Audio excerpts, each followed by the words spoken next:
Hey everyone, welcome back to another week of the Cyber Unfiltered call. Bob, we got Chris, and we got Matt. And Hey. and last week we kind of we ended the call saying we were going to talk about SASE. I'm not sure if we really mentioned what SASE was, but that's where we are, and that's not an Australian cattle dog. All of So- my daughters are very sassy. And yeah, and to Bob's point, my dog is an Australian cattle dog, and he's Different very kind of sassy. He's very sassy. So Okay. food time Maybe is someone sassy should time. define what sassy we're talking about. Oh, well, I mean, we're talking about a secure So- access service edge. That would What be is- it. now That what- would be the now what- SASE we're talking about today. Now, what does that mean? What's that? It's a mouthful. Yeah. Well, last week we were talking about VPNs, the traditional legacy way of accessing your network from remote, right? And SASE is a replacement for that. Let's think of an analogy here. Let's say you want to connect to your home. Like you're in your house, that's your network, and you want to connect to your network at home. You can use a VPN to do that. You could be someplace else. You can connect to it just the same way as you connect to your office. But now let's look at a business case. You have your office and you have people VPNing in, but how many tools and software apps do you use that aren't in your office anymore? They're in the cloud, right? Or if you have Most multiple of 'em. locations, yeah, most of them, right? What if you have multiple locations? Okay, so the perimeter, which would normally be your office or your home, is now been expanded way outside of that. So SASE gives us an opportunity to say, hey, if we put everybody on this, our network is everywhere. It doesn't have to just be in our office. We can be connected to it everywhere and increase our security at the same time. Because Done right. Nobody- Security is at its core. Unlike VPN, which is just like think of VPN like a wire. I mean, you can do anything with it, but it's point A to point B. And SASE is a whole lot more. Yeah. Like a sassy cattle dog. Sorry, Chris. you know how I think another way to describe this might be smart badges, right? You know how you go to get into your office and you got to have a badge. You got to swipe in. Sure. SASE would kind of be like that, because unless you have that piece of software on your device, you're not connecting. Nobody can just get to that network. You have to identify yourself. I'm trying. That's one of the great things on the SASE side. Like you said, you can identify yourself. You can effectively take that requirement to log into any of your cloud applications, so that the bad guys can't even get to the login prompt anymore. If they get to the login prompt, they can't log in as one of the accounts from your environment, and that's one way that we can secure the bad guys. Yeah, and it could be email. It could be a lot of cloud applications support that. You could say, I have to it's conditional access. You have an IP address. If your SASE supports like a static IP address, you could say, to Bob's point, only connections coming from this IP address are allowed in. And then everybody is connected internally on the SASE product and they use that static IP, they can get in. If they're not, they can't. Which, in the way that phishing is happening today, I just talked to a co-managed customer yesterday about this.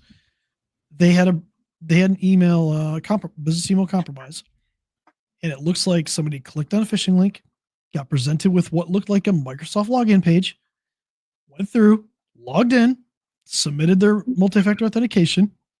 The bad guy stole the token and started logging in, and then Thank you very much. proceeded to send out a bunch of emails.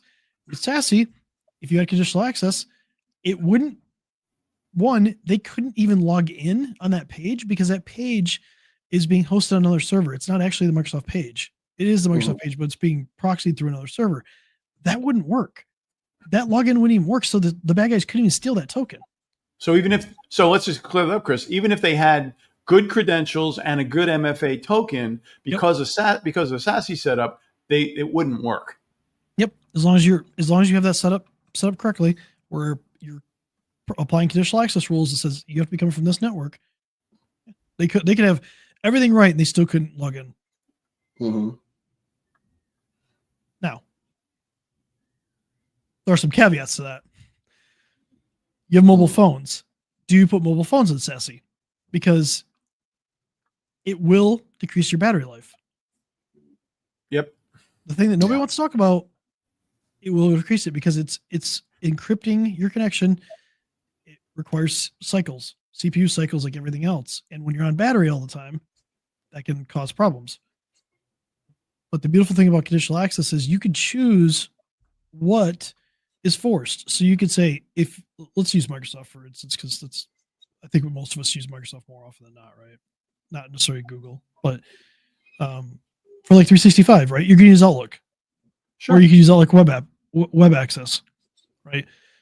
You could say those two applications have to go through SASE, but you could also enforce that everybody has to use the Outlook mobile client, and you could potentially say, okay, the Outlook mobile client can actually come from any network. Not that you would do that, but if you're doing risk management, you could say that could be an option so that people can still get email on their phones without that requirement. Or you could just say, you know what, period, it doesn't matter. You have to be on SASE to get email, period. And also that would protect you against people just logging in from non-work devices, right? So there's a lot of options there with protection. Yeah, and that's where it's got to be a comprehensive discussion, a comprehensive security plan, because everyone logging in for mobile might be fine for some places, right? For others, it might be, they should only be able to hit Outlook, nothing else, unless they're coming in through SASE. And you don't get that with a traditional VPN. That's not possible. A VPN is just getting you into a network. In our case, it's probably just getting your business network. And if you don't set that up right, people can, once they get access into that network, they could have access to everything, and they might just be able to use it. It's just like being plugged in at that point. Yeah. Yeah. So being wired in. One of the things that I like to stress with people when we're talking SASE is, you might, in the past, we used to spend a lot of money and put really high-end firewalls in the office environment. It did a great job, it protected everything. But now with people showing up in Starbucks, people showing up at home, people kids machines, we had to that whole firewall scenario needed to be changed, and SASE allows us to push that all the way down to that edge device, so that it's just protected. But do we still need those firewalls in the office? Well, and that's where we go back to the perimeter where you're talking about, right? Like if you're in the network, you're behind the firewall, so you're protected. But the second you go to the coffee shop or go home, you're not behind the firewall anymore. Right. So that's to Bob's point. Now you could simulate that a little bit with the VPN. You could force them back in and go out the internet connection at the office. But I don't know how many of you guys have cable modem providers too. Let's just talk performance wise. How many of you have customers that have cable modems where the upload speed is not fast? We're kind of lucky in New Jersey. Most of the cable modems here are all symmetric, and the dream. Well, I don't. So most of the people around here that have cable modems are limited to like 30 megabits up. So if you force them to go back through the network, like back through your firewall, like the internet would be unusable. Yeah. It'd be like a 4-lane highway down to half a lane, and you'd be trying to pummel all of your remote users through that. It just doesn't work. Yeah, it's terrible. So SASE gets around that limitation. Also, honestly, you could do, I don't want to get into zero trust right now because it's a buzzword, but you can force people to authenticate too. So even though they have the device with the SASE product on there, and this could be, we all use a different product. There's multiple products out there. We're not here to pump a product up, but if you can get in, you can also force them to authenticate with a username and password as well. So even if somebody get access to the device, maybe you're forcing them to authenticate to get to certain things. Maybe you have a server that runs HR, or an application that runs HR, has HR information or financial information. Maybe you only want 3 people in your company to have access to that. You could apply a rule in SASE that says, even though they're on the SASE network, only the people that can authenticate that fit this group, these 3 people, can actually get to this application. Perfectly. It's something that we can do. Yeah, that we can't do with a traditional network. So this is really like futuristic stuff for a lot of people. I don't see it. I haven't seen it really deployed as much in like small and medium enterprises as we're doing it, and we like you guys and us. And yeah, I think to your point, you could buy cheaper firewalls because you're pushing all that network traffic through there that you can do a lot more security without spending thousands upon thousands of dollars on hardware firewalls that actually don't provide as much protection as you think. Yep. And the other thing is that we're removing that single point of failure that these businesses are having by setting up their own little private VPN, because if that office goes away, nobody can work.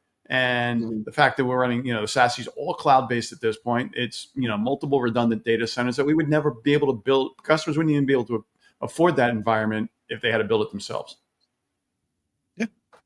So I think the way that we talk about this from a business standpoint. So let's say you're a business and you want to implement this. Something that we said excited you about making sure that you're more secure. You want to do specific things. Let's say you want to limit who can access your email. I look at this as like a 3-phase approach, right? Phase 1 would be, let's just pick one application to kind of implement this on. Phase 2, you maybe, and then we'll deploy it, and then you test it, make sure it's good. We could do this. We don't have to do this for everybody in the company. Maybe you want to just try it out with a couple people.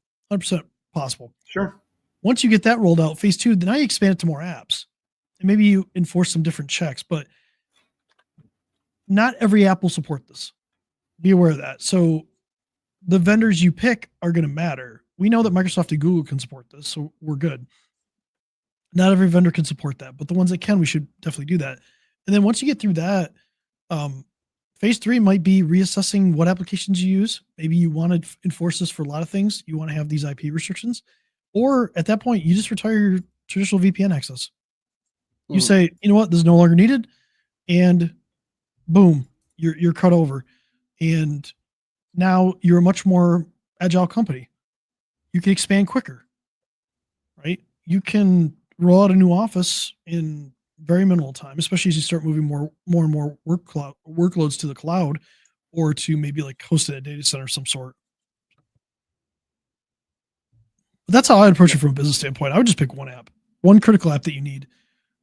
Well, you have to be methodical about it, because if you try and do everything, the project's just going to fail. But and it's not all or nothing. I like that. Start somewhere, do something. Yeah, and to be fair, email's probably your single biggest security risk in your business at this point.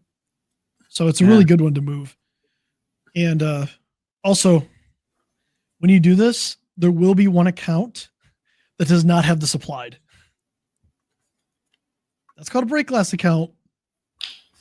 We want to make sure that we can get in just in case something happens to the vendor. Not that that's common. Someone could have locked himself out once or twice. Not that that's common. It's happened. but it's possible, and it can happen. So there's a good architecture around that. Yeah, start with one app, try it. We'd love it. We've implemented it for a majority of our customers, and they love it. They can go anywhere in the world, be safe. They can go to any coffee shop. They can be safe, and we've made their email just safer by leveraging it.